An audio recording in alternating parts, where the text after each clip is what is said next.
कुछ गांव में सोनम अपनी माँ विमला के साथ रहती थी। सोनम के पिता की मौत ज्यादा शराब पीने के कारण कुछ साल पहले हो गई थी। अपने पति के जाने के बाद विमला ही अपनी बेटी सोनम का ध्यान रखती थी। वो अपने खेत में थोड़ी बहुत सब्जियां उगाकर उन्हें ठेले में ले जाकर गली गली बेचा करती थी, जिससे उनके घर का गुजारा चलता था। आइए आइए, हरी सब्जियां ले जाइए, दूर भगाए सभी बीमारी, ऐसी है ये सब्जियां हमारी। अरे वाह, तुम्हारी सब्जियां तो बहुत ही हरी भरी और ताजा है भाई। अच्छा, ये पालक कैसे दिया? जी, सभी सब्जियां सिर्फ 30 रुपए किलो है, आपको जो चाहिए ले जाइए। अच्छा, तो ये पालक 1 किलो और कद्दू आधा किलो, और हाँ ये कटहल भी 1 किलो कर दो। जी भाई साहब, अभी बांध देती हूँ।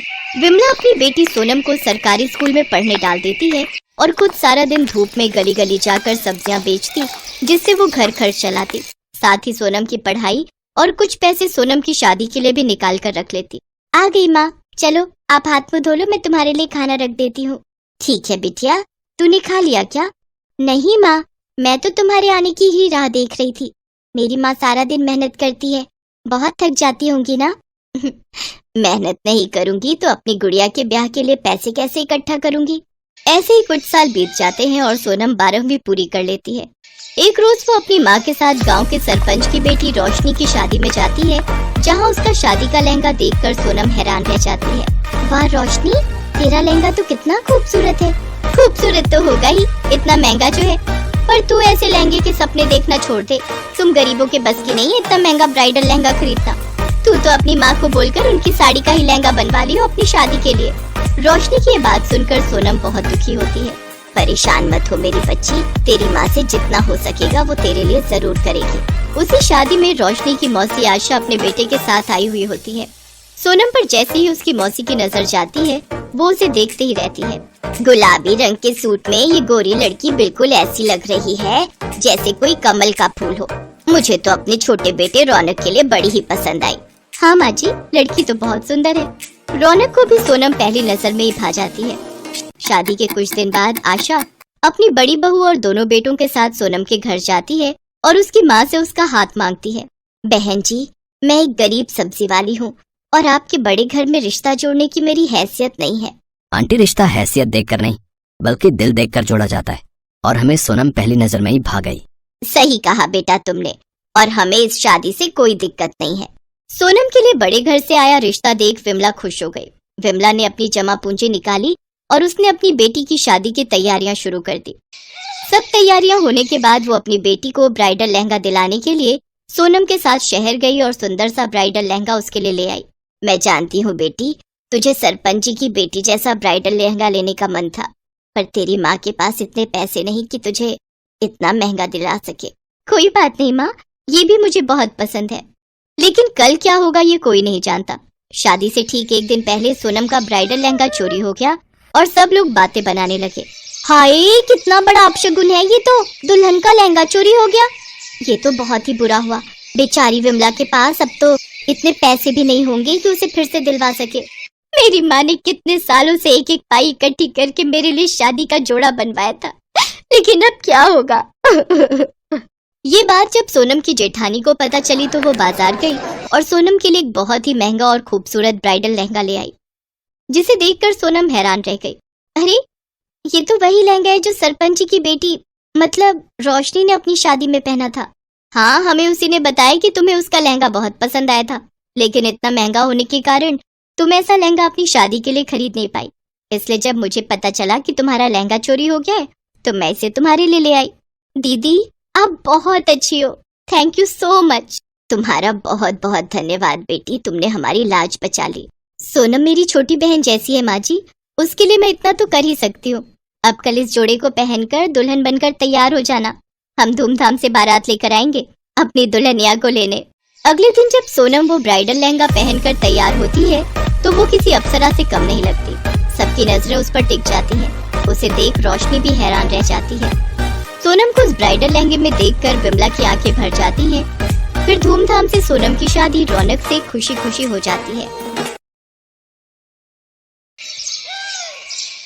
दिव्या और प्रफुल्ल की शादी को लगभग 1 महीना ही हुआ था। दिव्या के ससुराल में उसके पति के अलावा उसकी सास और एक ननद थी। जब से दिव्या ब्याह के आई थी, घर की सारी जिम्मेदारियां उसी के सर पर आ गई। घर में बेचारी इकलौती बहू सारा दिन सबकी फरमाइशें पूरी करते ही नहीं थकती। अरे दिव्या, मेरा टॉवल कहाँ है? जल्दी दो, मुझे नहाने जाना है।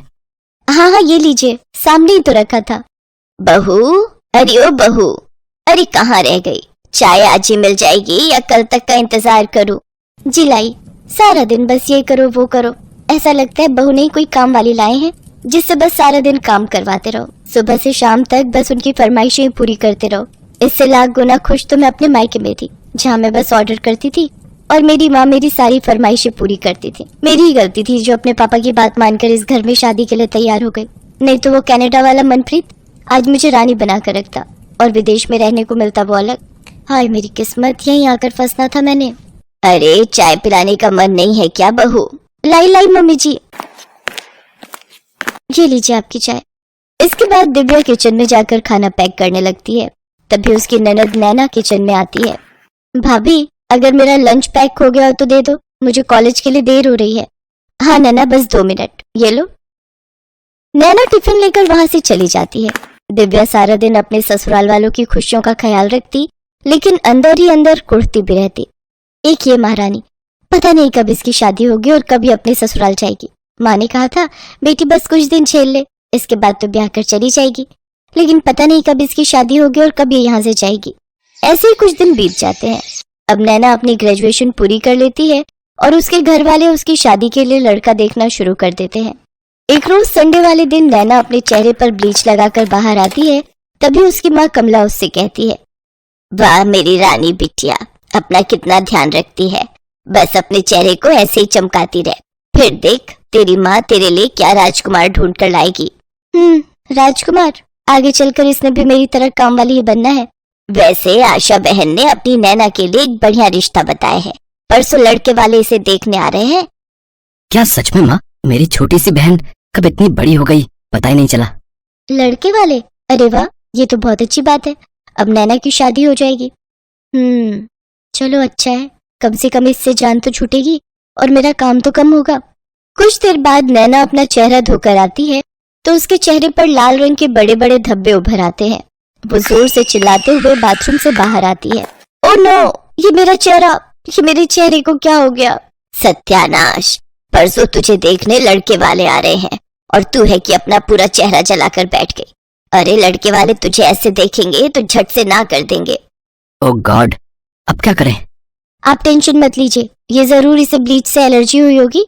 मैं अभी इसके चेहरे पर मुल्तानी मिट्टी लगा देती हूँ, साथ ही बर्फ से सिकाई कर देती हूँ, कल तक ठीक हो जाएगा। इसके बाद दिव्या मुल्तानी मिट्टी का पैक बनाकर नैना के चेहरे पर लगा देती है।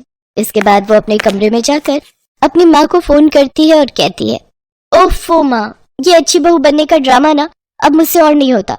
और तुमने तो कहा था कि तेरी ननद शादी करके चली जाएगी तो फिर इस घर पर तेरा ही राज होगा, पर अब तो शादी को 4 महीने होने को आ गए, लेकिन ये तो अभी तक इसी घर में पड़ी है। और तो और अपना सारा मेकअप तक मैंने इसे देकर रखा है ताकि ये सुंदर दिखे और इसकी शादी हो। हाय मेरी नाजुक बच्ची को वहां जाकर कितना काम करना पड़ रहा है। तो चिंता मत कर, तेरी ननद की शादी हो जाएगी तो फिर तो तेरा ही तेरा राज है उस घर पर। अच्छा माँ, अब मैं फोन रखती हूँ और जरा देख कर आती हूँ उस महारानी का चेहरा ठीक हुआ भी या नहीं। दिव्या जाकर देखती है तो नैना का चेहरा पूरी तरह ठीक हो चुका होता है।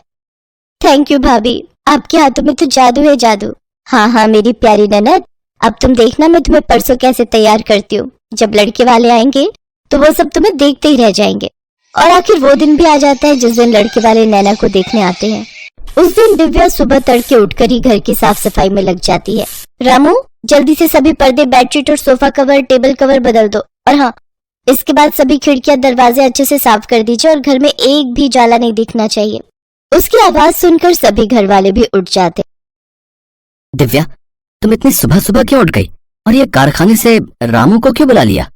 देखिए जी, आज मेरी इकलौती ननद को लड़के वाले देखने आ रहे हैं तो उनकी खातिरदारी में कोई कमी ना रह जाए, इसलिए रामू को भी अपनी हेल्प के लिए बुला लिया।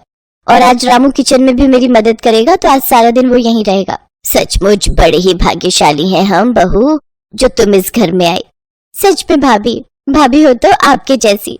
अरे नैना, तुम क्यों इतनी जल्दी उठ गई? तुम अपनी नींद पूरी लो, तभी तो फ्रेश रहोगी और तभी तो चेहरे पर रौनक आएगी। सारा काम मैं खुद देख लूंगी।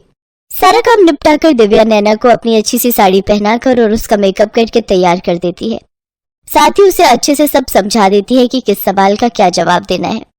दिन के समय लड़के वाले आ जाते हैं। दिव्या उनके सामने खाना परोसते हुए कहती है, ये लीजिए, ये सब नैना दीदी ने अपने हाथों से बनाए हैं। बहुत ही टैलेंटेड है ये। सुबह 5 बजे से उठकर तैयारियों में लगी हुई थी। खाना तो क्या लाजवाब बनाती है। अब सचमुच खाना तो बहुत ही अच्छा बना है भाई। अच्छा नैना, अपने बारे में कुछ बताइए, आपको क्या पसंद है और क्या नहीं? इसके बाद नैना वही बोलती है जो दिव्या ने उसे कहा होता है। जी, जो मेरे मायके वालों को पसंद है वो हर चीज मुझे पसंद है, और शादी के बाद मेरे ससुराल वालों को जो पसंद होगा वही मेरी पसंद होगी। सचमुच क्या संस्कार है भाई। इसके बाद लड़के वाले रिश्ता पक्का करके चले जाते हैं। दिव्या अपने कमरे में जाकर अपनी माँ को फोन मिलाती है। मम्मी, फाइनली रिश्ता पक्का हो गया। हाश, सचमुच बड़ी संतुष्टि मिली आज। इसके बाद दिव्या अपने पंडित को पैसे देकर इसी महीने में मुहूर्त निकालने को कहती है। पंडित बिल्कुल वैसे ही करता है। इसके बाद तो दिव्या की खुशी का ठिकाना नहीं रहता और वो खुशी खुशी सारी जिम्मेदारी अपने ऊपर ले लेती है। नैना के लिए शॉपिंग से लेकर उसके पार्लर तक, मेहंदी वाले से लेकर डीजे वाले तक, सबका इंतजाम वो कर लेती है। दिव्या उस दिन बहुत खुश थी। वो हर जगह अपनी ननद के साथ थी। अगली सुबह नैना की विदाई हो जाती है। नैना की शादी के 2 दिन बाद दिव्या काफी उदास अपने कमरे में बैठी थी। तब उसका पति प्रफुल्ल उससे कहता है, क्या हुआ दिव्या, तुम इतनी उदास क्यों हो? प्रफुल्ल, मैं हमेशा सोचती थी कि नैना जल्दी से ब्याह कर अपने ससुराल चली जाए, लेकिन अब जब वो चली गई तो उसके बिना ये घर कितना खाली हो गया। ऐसा लग रहा है मानो मुझसे मेरी बहन बिछड़ गई हो। इसके बाद प्रफुल्ल हंसते हुए उसे गले लगा लेता है। वो कहते हैं ना कि किसी की अहमियत उसके जाने के बाद ही पता चलती है। दिव्या के साथ भी कुछ ऐसा ही हुआ। नैना की शादी के बाद उसे अपनी ननद की अहमियत समझ में आई।